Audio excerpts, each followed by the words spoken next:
حاضرین کرام میں جو آپ کے یہاں یہ ایک ثقافت کہیں اس کو ہماری رسم اور رواج کہیں، اس میں یہ ہوتا ہے کہ فرض کیا آج یا میرے ہم میں سے کسی کے گھر میں بیٹا پیدا ہوا تو پہلا دن اس میں جو مبارکباد دینے والے آتے ہیں، کہیں چچا ہے، کہیں دادا ہے، کہیں تایا ہے، کہیں پھوپھیے ہیں، اس طرح کے جو قریبی خونی رشتے ہیں پہلے مرحلے میں وہ آتے ہیں۔ اگر اس سے کوئی اختلاف کرنا چاہے تو کر سکتا ہے، یہ جو بات میں کہہ رہا ہوں کہ ہمارے یہاں جو میں جانتا ہوں وہ ایسا ہی ہے۔ ایک آدھ دن گزر جاتا ہے تو پھر کچھ نہ کچھ حضرات وہ ڈولکی شولکی والے بھی بعد میں آتے رہتے ہیں، لیکن ہر گھر میں نہیں آتے۔ ایسا ہی ہے کہ ابتدائی جو پہلا مرحلہ ہے وہ اس کے قریبی رشتے دار اس کو آ کر مبارکباد کیا دیتے ہیں۔ ایک بات یہ اتفاق فرمائیں یا اختلاف فرمائیں، دوسری بات کچھ ہمارے معاشرے میں افراد ایسے ہیں کہ عام بندہ جس دنیا سے جس شعبے سے بھی تعلق رکھتا ہے، لیکن جو مذہبی گھرانے ہوتے ہیں وہاں اگر کوئی ڈھولک کی آواز بھی آ جائے نا تو بڑے سے بڑا فاسق و فاجر آدمی وہ بھی حیرت سے دیکھے گا بھی یار یہ تو فلاں پیر صاحب ہیں یا مولوی صاحب ہیں یا قاری صاحب ہیں، ان کے گھر سے ڈھولک کی آواز یہ کیسی ہے؟ یہ بھی میرا خیال ہے سب کے ہاں اس چیز کو برا جانا جاتا ہے۔ میں چھوٹی سی مسجد کا ادنا حقیر تھا ایک خادم،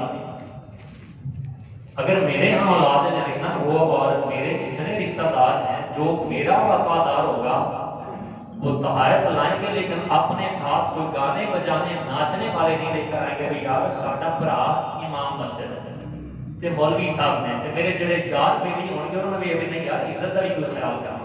ایسا ہی ہے جی، کہاں میری حیثیت، کہاں مقام علی المرتضی، سمجھنا بات، کہاں میری حیثیت، کہاں مقام شیر خدا رضی اللہ تعالیٰ۔ یہ کیا ہوا ہے کہ ہم نے تو حضور کے اس غلام کو اپنے گھر جیسا ماحول بھی نہ دیا۔ ہمارے گھر کا ماحول، میرے گھر کا آپ کے گھر کا ماحول تو یہی ہے کہ پہلے مرحلے میں عزیز آئیں گے، تو اگر پہلے مرحلے میں کوئی ناچنے والا آ جائے تو پوچھا جائے گا کہ بھائی تیرا اس کے ساتھ تعلق کیا ہے؟ تو یہ ہم سب کی ذمہ داری ہے کہ جو مولا علی کے یوم ولادت کے اوپر کس طرح کے افراد کو بلاتے ہیں ہم ان سے پوچھیں گے کہ ناچنے والیوں سے تمہارا تعلق کیا ہے؟ کیونکہ ظاہر ہے اپنوں کو بلایا جاتا ہے، تو تم جو ان کو بلا رہے ہو تو مولا علی کے ساتھ ان کا کوئی تعلق نہیں ہے، ہمارا ایمان ہے۔ ہم ان سے پوچھیں گے کہ حضرت تم بتاؤ ان ناچنے والیوں سے تمہارا رشتہ کیا ہے؟ آپ کا جو رشتہ ہے ہم کہیں گے بھائی اپنا نبھاؤ۔ وہ گرانا ایسا ہے کہ شان یہ ہے انما یرید اللہ لیذھب عنکم الرجس اہل البیت ویطہرکم تطہیرا۔ وہاں طہارت کا پہرا خود خدا نے لگایا ہوا ہے، اور آپ کے چوکیدار کو یا آپ کے دکان کے اوپر یا آپ کے دفتر کے باہر کھڑے ہوئے گارڈ کو کوئی دھکا دے کر اندر آ جائے بھلے آپ کا یار ہی ہوگا، آپ اس سے کوئی جملہ بول نہ سکے، اگر کسی مجبوری کی بنا پر آپ اس کی حرکت کو اچھا بھی نہیں سمجھو گے، یار اس کو کوئی اخلاقیات کا بھی پتہ نہیں ہے۔ تو کیا ہوا ہے کہ مولا علی رضی اللہ عنہ حضور کے گھرانے کے اوپر خدا نے پہرا لگایا ہوا ہے تطہیر کا، جو اس پہرے کو توڑ کر آئے وہ ہمارا تو وفادار نہیں ہے۔ یہ بات سمجھنے والی ہے، ایسے پاگلوں کی طرح نہیں جہاں کوئی ٹھیک ہے جی نچ ملنگا یا نچ ملنگا، پاگل نہیں ہے، اور لوگوں کے پہلاووں کے اوپر اتنا نہ پہل جائے کہ ایمان بھی آتے چلا جائے۔ کیا سوچ کر آدمی کیا گمان کریں گے کہ یار جس ہستی کا یہ پروگرام ہو رہا ہے، میں نے اپنی مثال دی ہے، میں اس گلی کا سب ہم سے افضل ہے، میں اپنی بات کر رہا ہوں۔ مولا علی کرم اللہ وجہ کریم کی جہاں جوتیاں لگتی ہیں وہ خاک کروڑ ہاتھ درجے مجھ سے افضل ہے۔ میں یہ گوارا نہیں کرتا میرے گھر میں کوئی ڈھولکی والا آ جائے، مولا علی کیسے پسند کریں گے کہ میرے گھر میں کوئی ناچنے والی آ جائے؟ تو ہم مولا علی کے نوکر ہیں، ہم نے کیسے گوارا کیا کہ ان کے نام کے اوپر یہ بدماشیاں اور فحاشیاں اور یعنی چلیں؟ حاضرین کرام، کہیں نہ کہیں تو ان چیزوں کا جواب دہ ہم نے ہونا ہے۔ حضور علیہ السلام نے فرمایا ہے کہ کل قیامت کے روز میرے یہ چاروں یار جہاں میں حوض کوثر پہ ہوں گا، میرے یار میرے ساتھ ہوں گے۔ کہ یہ نہ ہو کہ آج اتنی بے وفائی کر کے جائیں کہ کل کو مولا علی کہے یہاں سے دفع ہو جا، تو میرا لگتا ہی کیا ہے، تو جن کے ساتھ تیرا رشتہ تھا ان کے ساتھ جا تو یہ صرف کسی ایک مولوی صاحب کی ذمہ داری نہیں، اکثر و بیشتر اس طرح کی بات یا تو مولوی کہہ کر جان چھڑا دی جاتی ہے یا ابھی یار اس وجہ اور دنیا کے کام نہیں کھیڑا۔ تو یہ ہر ایمان والے کی ذمہ داری ہے۔ جب حضور نے فرما دیا من کنت مولا ہو فانی جو مولا، کہ جس کا میں مولا ہوں اس کا میرا علی مولا ہے۔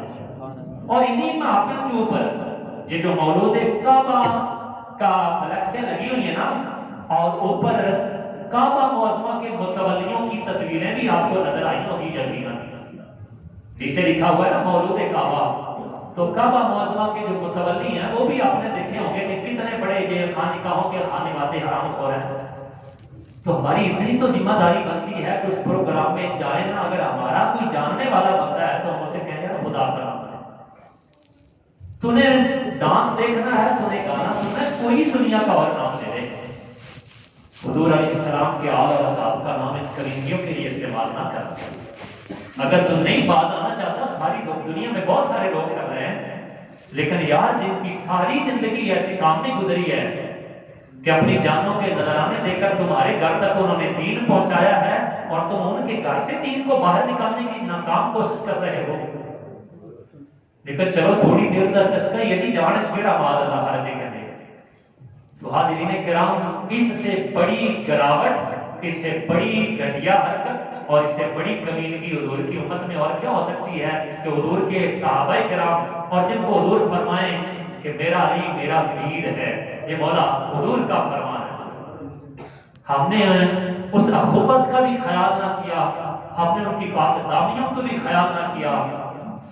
آدم کا میں نے پڑھا ہے وہ خدا بنا بنا کے بیچا کرتا تھا، بت گری میں مہار تھا، آج بنایا کتنے طرح پیسی، دوسرے دن بنایا خدا، مہنگا ہو گیا، اسی طرح مہنگائی ہو رہی ہے۔ مختلف اوقات میں اس کے بنائے ہوئے خداؤں کا مختلف ریٹ تھا۔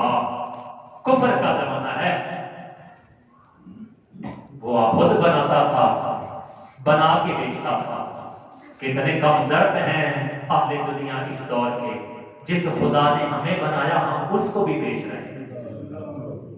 وہ خود بناتا تھا، خود بیچتا تھا، اس کا بنایا ہوا خدا تھا۔ جس خدا نے ہمیں بنایا ہم اس کو بھی بیچ رہے ہیں۔ یہ سارا چکر تو پیسے کا نا، ٹھیک ہے، پیسہ آتا ہے تو ٹھیک ہے، تقابل ہو گیا ہے، ایک طرف پیسہ ہے ایک طرف خدا ہے، پیسہ آنے تو خدا ہو جانے تو ٹھیک ہے۔ جب خدا پیسے کے مقابلے میں آ کھڑا ہو، اس کو کیا کہتے ہو یہ اللہ ہی جانتا ہے۔ کہ قوم تیرا حال میں کیا دیکھ رہا ہوں، جو پہلے تھی کچھ آج اس سے برا دیکھ رہا ہوں۔ میں آپ کو یہاں بلاتا کوئی اپنے کوئی سیاسی ایجنڈا تو ہے نہیں کہ یار آؤ مجھے یہاں کوئی نعرے شارے لگائے، کیا کروں گا میں نعروں کا، قبر میں کوئی نعرہ نہیں ہے۔ میں چاہتا ہوں یار یہ چھوٹی چھوٹی قومیں جو موجود ہیں، خدا کرے آپ کے میرے تعاون سے، تو کسی نے پوچھا تھا درویش سے کہ یہ تو بتائیں کوئی زندگی آسان ہونے کا نسخہ بتا دیں۔ انہوں نے کہا یار زندگی سوکھی کرنے کا نسخہ سے ہے نہیں، چلو انج کر موت سوکھی ہو جائے یہ نسخہ رہ جائے۔ ہاں جی وہ بتا دیں اور اچھا ہے، موت کیسے آسان ہو؟ فرمایا کسی ایک بندے کی زندگی تو آسان کر جا، تیری موت رب آسان کر دے گا۔ کسی ایک کی زندگی تو ہم آسان کر دیں نا، اور ہم کسی ایک کی زندگی آسان کر دیں گے، رب ہماری زندگی بھی آسان فرما دے گا، موت بھی آسان۔